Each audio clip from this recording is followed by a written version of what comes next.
Civilians का military trial case, अदालत ने 9 मई मुकदमात से हटकर मिलिट्री कोर्ट्स के फैसलों की मिसालें मांग ली। सुप्रीम कोर्ट में फौजी अदालतों में सिविलियंस के ट्रायल के खिलाफ इंट्रा कोर्ट अपील पर समाअत जस्टिस अमीनुद्दीन खान की सरबराही में 7 रुकनी आईनी बेंच ने की, जहां वजारत दिफा के वकील ख्वाजा हारिस के दलाइल दिए। समाअत के आगाज पर जस्टिस मुसरत हलाली ने कहा कि मेरा कल भी यही सवाल था कि क्या चार्ज से पहले तफ्तीश होती है। जस्टिस अली मजहर ने कहा कि पहले तफ्तीश होती है और फिर चार्ज होता है। वकील ख्वाजा हारिस ने जवाब दिया, कानून में वाज़ेह है कि ट्रायल और फेयर ट्रायल में क्या फ़र्क है। जस्टिस हसन अजहर ने इस्तफसार किया कि मिलिट्री ट्रायल में मुलजिम वकील न कर सकता हो तो क्या सरकारी खर्च पर वकील मिलता है। ख्वाजा हारिस ने जवाब दिया, वकील करने की हैसियत ना रखने वाले मुलजिम को सरकारी खर्च पर वकील दिया जाता है।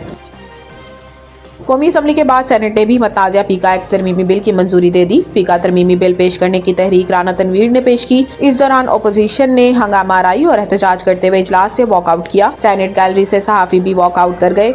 कौमी असम्बली के बाद सेनेट ने भी मतनाज़ा पीका एक्ट तरमीमी बिल की मंजूरी दे दी। पीका तरमीमी बिल पेश करने की तहरीक राना तनवीर ने पेश की।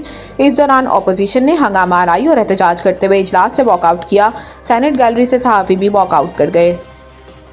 बड़े पैमाने पर टैक्स चोरी, 59 लाख रिटर्न्स में से 26 लाख के काबिल टैक्स आमदन सिफर होने का इंकशाफ। सरकारी अदाद-ओ-शुमार से इंकशाफ हुआ है कि ज्यादा मालियत वाले अफराद की तादाद ज्यादा नहीं थी, क्योंकि सिर्फ चंद हजार अफराद ऐसे थे जिनकी काबिल टैक्स आमदनी मौजूदा माली साल के दौरान जमा कराए गए ताज़ा तरीन इनकम टैक्स रिटर्न्स में 100 मिलियन रुपए से ज्यादा थी। चेयरमैन FBR राशिद महमूद लंगड़ियाल ने हाल ही में कौमी असम्बली की ज़ेली कमेटी के सामने बयान दिया कि सिर्फ 12 अफराद ऐसे हैं जिन्होंने अपने जमा कराए गए टैक्स रिटर्न्स में 100 अरब रुपए की दौलत जाहिर की। यह अदाद-ओ-शुमार जाहिर करते हैं कि या तो बड़े पैमाने पर टैक्स चोरी हो रही है या मुल्क में ज्यादा दौलत रखने वाले अफराद की तादाद बहुत कम है।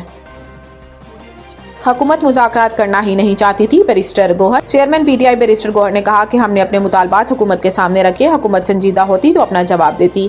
मीडिया से गुफ्तगू करते हुए बैरिस्टर गोहर ने कहा कि हमने जुडिशल कमीशन बनाने का कहा था, लेकिन हुकूमत ने जवाब नहीं दिया। हुकूमत मुज़ाकरात करना ही नहीं चाहती थी। इनका कहना था कि हमारे ऊपर हर किस्म की सख्तियाँ की गई, इसके बावजूद बानी PTI ने मुज़ाकरात में पहल की।